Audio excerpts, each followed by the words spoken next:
চোৱাচোন এবাৰ অতীতলে এটিবাৰ কত শত শত জন হেৰুৱাৰো গছকি আন্ধাৰ জুমি চোৱাচোন এবাৰ সন্মুখলে এটিবাৰ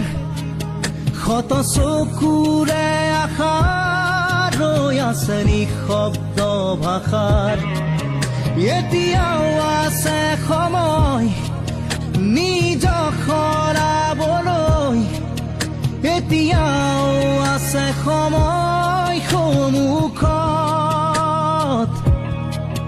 সময় নাথাকে ৰৈ জীৱনো নাথাকে ৰৈ থাকে আশা মাথো